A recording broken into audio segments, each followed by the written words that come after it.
পর্বে সমস্ত বড় অঙ্কগুলির সমাধান করা রয়েছে। এখানে এখানে 24-এর দাগে তোমাদের অতি সংক্ষিপ্ত উত্তরধর্মী প্রশ্নগুলো দেওয়া আছে। প্রথমে 24-এর এর দাগে দেওয়া আছে 24-এর এর দাগে দেওয়া আছে বহু বিকল্পীয় প্রশ্ন, অর্থাৎ এমসিকিউ, 1 নম্বরের কোশ্চেন। দেখো এর 1-এর দাগের সমস্যাটা কী আছে। এখানে দেওয়া আছে একটা সমকোণী চৌপলাকৃতি বাক্সের ভিতরের আয়তন 440 ঘনডেসিবেল, ভিতরের ভূমিতলের ক্ষেত্রফল দিয়ে দিয়েছে, বাক্সটির বাক্সটির ভিতরের উচ্চতা কত। দেখো তোমরা যদি পরীক্ষাতে এগুলো শুধু অ্যান্সারগুলোই দাগ দিয়ে দাও বা খাতাতে অ্যান্সারগুলো লিখে দিয়ে চলে আসো তাহলেই নাম্বার পাবে, কিন্তু তোমাদের জানা বা জ্ঞানের জন্য যাতে আরও সহজেই অঙ্কগুলো সমাধান করতে পারো তার জন্য অঙ্কগুলো একটু করে দেখিয়ে দিলাম। আমি ধরিলাম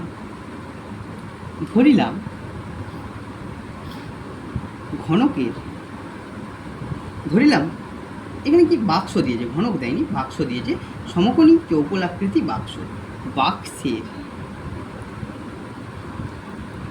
উচ্চতা সমান এইচ সেমি। অতএব বাক্সের আয়তন, বাক্সের বেশি লেখার দরকার নেই, জাস্ট যতটুকু না লিখলে নয় সেটুকু লিখে করে নেব। বাক্সের আয়তন তাহলে কী হবে, ভূমিতলের ক্ষেত্রফল ইন্টু উচ্চতা। তাহলে ভূমিতলের ক্ষেত্রফল ইন্টু উচ্চতা, এখানে ভূমিতলের ক্ষেত্রফল কত দিয়েছে 88, আর উচ্চতা তোমরা ধরে নিয়েছ এইচ, ঘন সেমি। ভূমিতলের ক্ষেত্রফল বর্গ সেমি ছিল, তার সাথে এইচ সেমি গুণ হচ্ছে, তাহলে বর্গ সেমি আর সেমি গুণ করলে ঘন সেমি আসছে, তাহলে এখানে আসছে 88H ঘন সেমি। প্রশ্নানুসারে আমরা লিখতে পারি, এটা প্রশ্নানুসারে। দেখো ছোট অঙ্ক করার ক্ষেত্রে এত না লিখলেও চলবে, শুধু ক্যালকুলেশন করে নিয়ে উত্তরটা লিখে দিলেই হবে, কিন্তু তোমাদের বোঝার জন্য এটা আমি করে দিয়েছি। এখানে দেখো আয়তন কত 88H, আর কোশ্চেনে তোমাদের বলে দিয়েছে কত 440 ঘন সেমি। তাহলে দুটোকে সমান করে দিলাম, এই সমান 88 এপাশে আছে, এই পাড়ার লোক এই পাড়াকে আসছে, তাদের কিছু পরিবর্তন করতে হবে, এখানে গুণ ছিল এপাশে এসছি এখন ভাগ হয়েছে, তাহলে 440/88। তোমরা 11 ঘরের নামটা জানো, 4 11 44, 0 11 দিয়ে কাটলে 8, 8 দিয়ে 5 8 40, তাহলে 5 বা এই সমান কত বেরোলো 5। অতএব বাক্সের উচ্চতা 5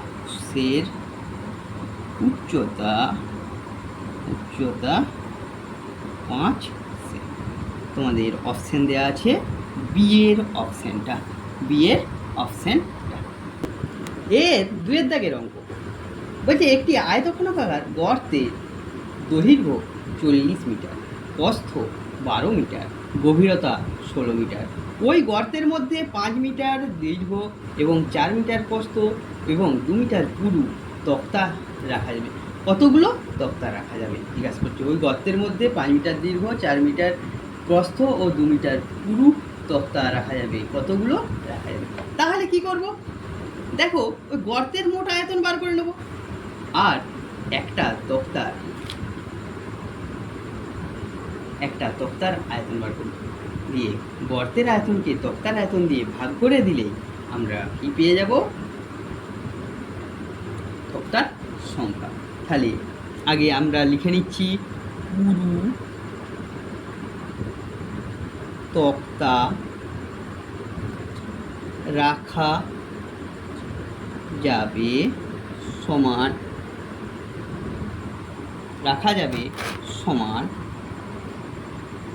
গর্তের আয়তন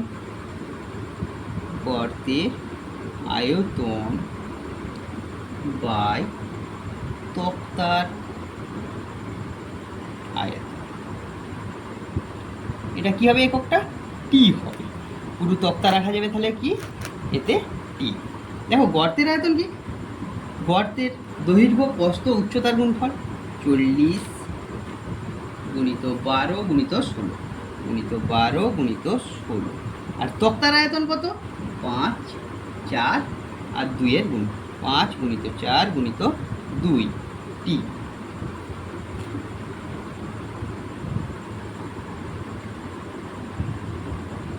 আট 4 দিয়ে কাটলে দেখো কত হবে?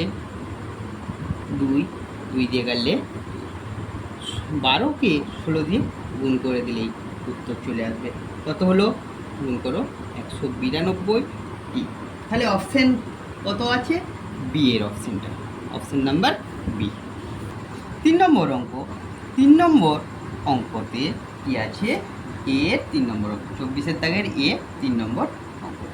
ওই একটা ঘনকের পার্শ্বতলের ক্ষেত্রফল দিয়ে দিয়েছে 556 বর্গমিটার। ঘনকের পার্শ্বতল কটা? 4টা। তাহলে তার মোট ক্ষেত্রফল দিয়ে দিয়েছে 256 বর্গমিটার। ঘনকটির আয়তন কত? তাহলে আমরা ধরে নেব, ধরিলাম ঘনকের বাহুর দৈর্ঘ্য বার করে নিলে আয়তন বার করতে পারবো। বাহুর দৈর্ঘ্য সমান এ মিটার। কারণ কি? পার্শ্বতলের ক্ষেত্রফলটা কিসে দিয়েছে? বর্গমিটারে, তাই এ মিটার ছিল। অতএব পার্শ্বতলগুলির মোট ক্ষেত্রফল, পার্শ্বতল কটা? 4টা। তাহলে 4 গুণিত কত হবে? ক্ষেত্রফল, ঘনকের একটা তলের ক্ষেত্রফল বাহু স্কোয়ার হয়, তাই 4 গুণিত এ স্কোয়ার বর্গ মিটার। আচ্ছা তোমরা দেখো এখানে দিয়ে দিয়েছে কত? 4 স্কোয়ার আমাদের বেরিয়েছে, এখানে দিয়েছে 256। প্রশ্নানুসারে 4 স্কোয়ার সমান 256 বা এ স্কোয়ার সমান 256/4, 256/4। তাহলে এখানে কাটাকাটি করলে কত আসবে? 64। তাহলে কত আসলো? 64। এ স্কোয়ার সমান কত আসলো? 64। তাহলে আমার এ লাগবে, এ সমান √64 অর্থাৎ 8। দুদিকে বর্গমূল করলাম, 8 আসলো। তাহলে ঘনকের বাহুর দৈর্ঘ্য, অতএব ঘনকটির বাহুর দৈর্ঘ্য সমান 8 মিটার। আয়তন বার করতে বলেছে। ঘনকটির আয়তন সমান 8 তার কিউ ঘন মিটার। 8-এর কিউ করলে 8 গুণিত 8 গুণিত 8 গুণ করলে 512 ঘনমিটার। 24-এর 4, 24-এর এর দাগের 4-এর অঙ্কটি এমসিকিউর, আমরা এমসিকিউর 4 নম্বর অঙ্কটা দেখছি। দেখো 4 নম্বর অঙ্কতে বলেছে দুটি ঘনকের আয়তনের অনুপাত 1:27 হলে ঘনক দুটির সমগ্র তলের ক্ষেত্রফলের অনুপাত। দেখো প্রথম ঘনকের আয়তন কত ধরে নেব। ধরিলাম প্রথম ঘনকের আয়তন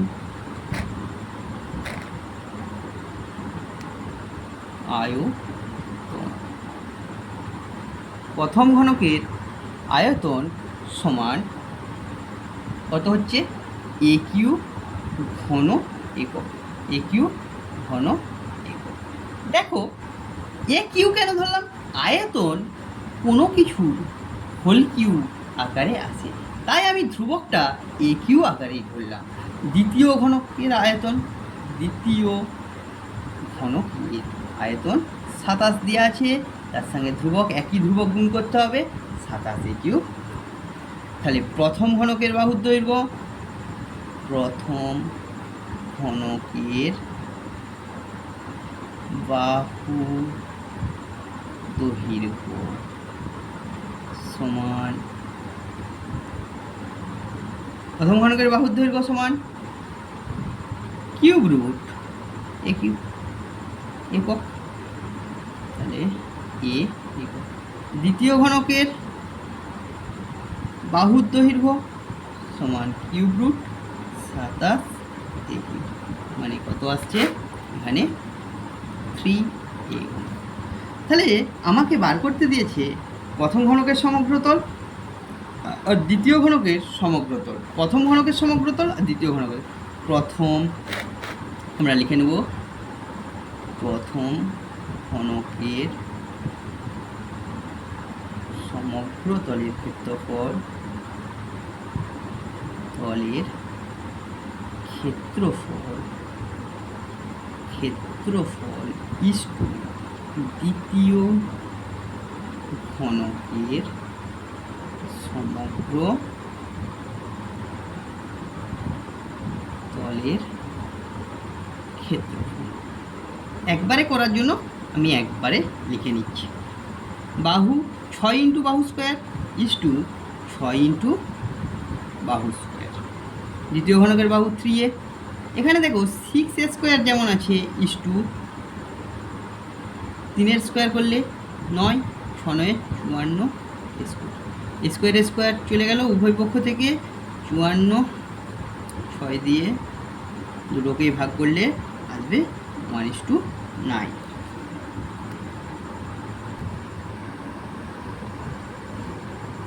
24 এ 5-এর অঙ্কটা দেখো। 5-এর অঙ্কটা বলেছে একটি ঘনকের সমগ্রতলের ক্ষেত্রফল s বর্গ একক এবং কর্ণের দৈর্ঘ্য d একক বলে s ও d এর মধ্যে সম্পর্ক নির্ণয় করতে বলেছে। তাহলে আমাদের সমগ্রতল এবং কর্ণের দৈর্ঘ্য বার করতে গেলে দুটোরই ক্ষেত্রে আমাদের লাগবে বাহুর দৈর্ঘ্য। তাই একটা বাহুর দৈর্ঘ্য ধরিলাম ঘনকের বাহুর দৈর্ঘ্য সমান a একক। অতএব ঘনকের কর্ণের দৈর্ঘ্য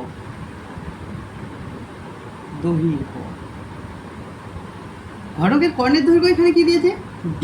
তাহলে ঘনকের কর্ণের দৈর্ঘ্য d সমান কি জানো √3 ইন্টু বাহু এ ধরেছি, √3 ইন্টু a একক আসলো। আচ্ছা, ঘনকের কর্ণের দৈর্ঘ্য পেয়ে গেছি, তাহলে d সমান √3a আসছে। এবার ঘনকের সমগ্র তলের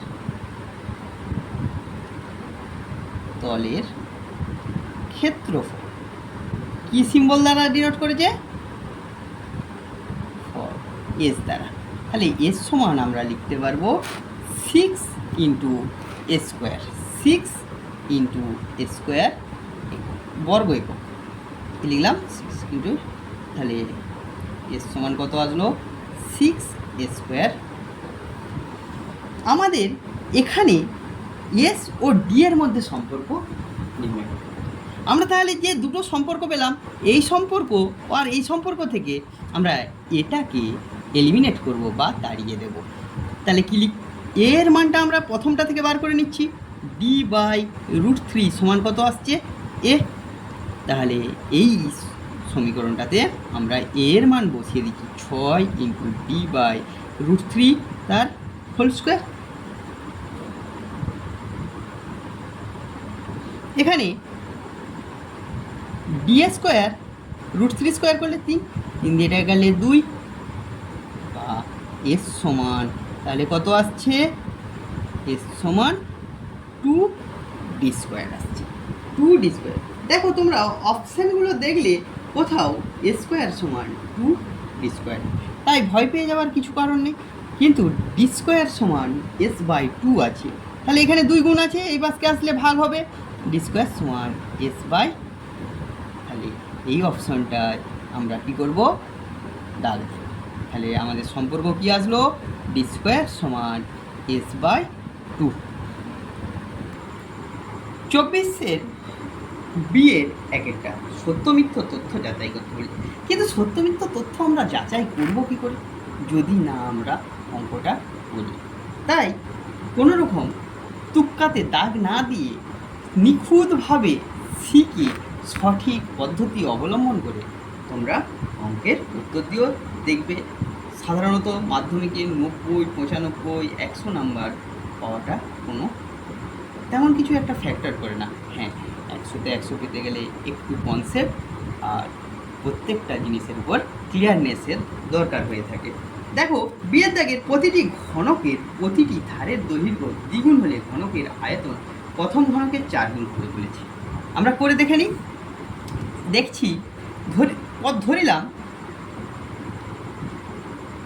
প্রথম ঘনকের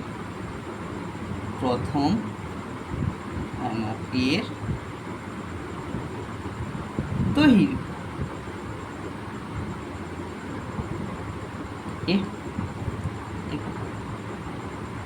তাহলে ঘনকের দৈর্ঘ্য কত ধরলাম?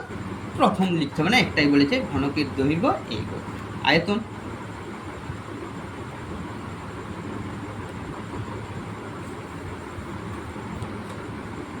আয়তন কি হবে? সমান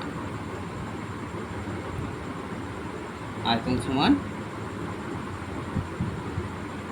বাহু কিউ, মানে ঘনকের দৈর্ঘ্যের কিউ, এ তার হোল কিউ ঘন একক, এ তার হোল কিউ। দেখো, এ তার হোল কিউ ঘন একক আসলো।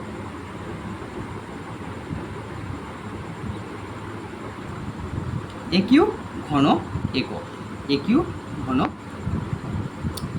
তাহলে দৈর্ঘ্য দ্বিগুণ করলে দৈর্ঘ্য হবে, দৈর্ঘ্য দ্বিগুণ করলে দৈর্ঘ্য হয় দ্বিগুণ, মানে 2 দিয়ে গুণ, 2 একক।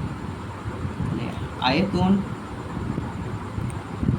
এটা যদি V1 একটু সিম্বল দ্বারা লিখে রাখো, আয়তন পরিবর্তনের পর V2 সমান এই দৈর্ঘ্যের কিউ 2a তার হোল কিউ ঘন একক।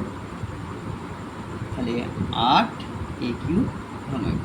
তাহলে a কিউ ঘন একক মানে কত বেরিয়েছে? V1। তাহলে V2 সমান 8 V1, V2 সমান 8 V1। তাহলে কত গুণ হলো? 8 গুণ। তাহলে তথ্যটা মিথ্যা। তাহলে আমরা অপশন লিখব মিথ্যা। উত্তর দেওয়ার সময়, মাধ্যমিকের পরীক্ষাতে উত্তর দেওয়ার সময় কোশ্চেনটি পুরোটি সত্য মিথ্যা যখন লিখবে, কোশ্চেনটা পুরোটা লিখে তার পাশে ব্র্যাকেট দিয়ে মিথ্যা কি সত্য সেটা লিখে দিয়ে আসবে। 2 নম্বর অঙ্ক তো দিয়েছে 24-এর বিয়ে। 2 নম্বর অঙ্ক, বর্ষার সময় 2 হেক্টর জমিতে বৃষ্টিপাত 5 সেমি উচ্চতার হলে বৃষ্টির জলের আয়তন 1000 ঘনমিটার। আচ্ছা দেখো, 2 হেক্টর কত? 2 হেক্টর, 2 হেক্টর সমান কত হবে? 2 গুণিত 100 আর হলো 100 আর মানে কত? 2 দিয়ে 100কে গুণ করলে 200 আর। আচ্ছা, এখানে 1 আর সমান 100 বর্গমিটার। তাহলে 200 গুণিত 100 বর্গ, 200 গুণিত 100 বর্গ মিটার। তাহলে এখানে কত আসছে? এখানে আসছে, গুণ করে নাও, শূন্যের গুণ, শুধু শূন্যগুলো বসিয়ে দিলেই হবে। 2-এর পিঠে 4টা শূন্য বর্গ মিটার। আচ্ছা, জমির উচ্চতা 5 সেমি বলেছে। তাহলে আমরা যদি মিটারে নিয়ে চলে আসি কীরকম আসবে? ভূমিতলের ক্ষেত্রফল দিয়ে দিয়েছে, এখানে ভূমিতলের ক্ষেত্রফল দিয়ে দিয়েছে 2000 হেক্টর, মানে 2 হেক্টর মানে 2000 বর্গমিটার। তাহলে আমরা একটু লিখে দেবো, ভূমিতলের ক্ষেত্রফল 2000 বর্গ 20,000 বর্গমিটার। আর এখানে উচ্চতা হবে সমান 5 সেমি। সেমিকে আমরা, এটা বর্গমিটারে আছে তাই এটাকে মিটারে নিয়ে আসো। সেমিকে মিটারে নিয়ে আসতে গেলে 100 দিয়ে ভাগ। তাহলে 2 ঘর দশমিক বিন্দু সরবে, এখানে দশমিক বিন্দু নেই, 0.05 মিটার। এখানটা ফাঁকা আছে, কিন্তু একটা শূন্য বসালেও চলবে। অতএব পৃষ্ঠের আয়তন সমান কত? ওই যে 20,000 গুণিত 0.05 ঘন মিটার।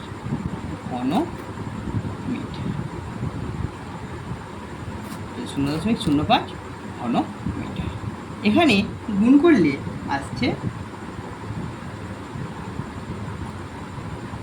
1000, 2 ঘর আগে দশমিক বসবে, ঘন মিটার, 1000 ঘন মিটার। তাহলে প্রদত্ত তথ্যটি কি আসলো? তাহলে সত্য, প্রদত্ত তথ্যটি সত্য। আর এখানে 24-এর সি এর দাগে 3টা শূন্যস্থান পূরণ করেছে। 24 নম্বর, দেখো 24 নম্বর অঙ্কের সি এর দাগের 3টা যে শূন্যস্থান পূরণ রয়েছে সেইগুলো। প্রথম শূন্যস্থান পূরণ, সমকোণী চৌকোলের কর্ণের সংখ্যা। একটা সমকোণী চৌকোলের কর্ণের সংখ্যা। সি এর দাগের 1 নম্বরে যে অঙ্কটা রয়েছে সেটা একটি সমকোণী চৌকোলের কর্ণের সংখ্যা। আমরা লিখে নেব একটি সমকোণী চৌকোলের কর্ণের সংখ্যা তাহলে কটা? 4টি। আগেই বলেছি 4। ঠিক 1 নম্বর এই অঙ্কটা। 2 নম্বর অঙ্কটাতে আছে একটি ঘনকের একটি তলের কর্ণের দৈর্ঘ্য, মানে ঘনকের কর্ণের দৈর্ঘ্য। ঘনকের কর্ণের দৈর্ঘ্য, তবে কোশ্চেনে যা থাকবে তাই লিখবে। কর্ণের দৈর্ঘ্য সমান √3 ইন্টু একটি ধার। √3 ইন্টু একটি ধারের দৈর্ঘ্য হলো। 3 নম্বর শর্ট কোশ্চেনে আছে সমকোণী চৌকোলের দৈর্ঘ্য, প্রস্থ, উচ্চতা সমান হলে সেই ঘনবস্তুটির বিশেষ নাম কী হবে? দেখো সমকোণী চৌকোলের দৈর্ঘ্য, প্রস্থ, উচ্চতা 3টাই যখনই সমান হয়ে যাবে তখন সেটা কী হয়ে যাবে? ঘনক হয়ে যাবে, মানে তার প্রত্যেকটা ধারের দৈর্ঘ্য সমান হয়ে যাবে। তাহলে এখানে লিখব সমকোণী চৌকোলের দৈর্ঘ্য, প্রস্থ, উচ্চতা সমান হলে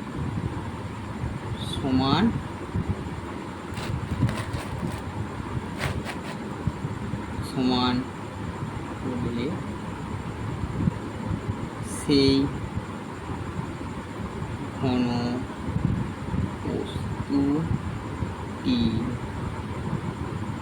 বিশেষ নাম ঘনক। পরের পর্বে এসের অঙ্কগুলো থাকবে, 25-এর দাগের অঙ্কগুলো থাকবে। মোটামুটি এই চ্যাপ্টারের সমস্ত অঙ্কের সমাধান করে দেওয়া হয়েছে, আর বাকি রয়ে গেল এসে। পরের কোশ্চেনগুলো পাওয়ার জন্য ও পরিমিতি ও অন্যান্য গণিত শেখার জন্য আমার ইউটিউব চ্যানেল গণিত পাঠশালা সাবস্ক্রাইব করুন এবং দেখতে থাকুন।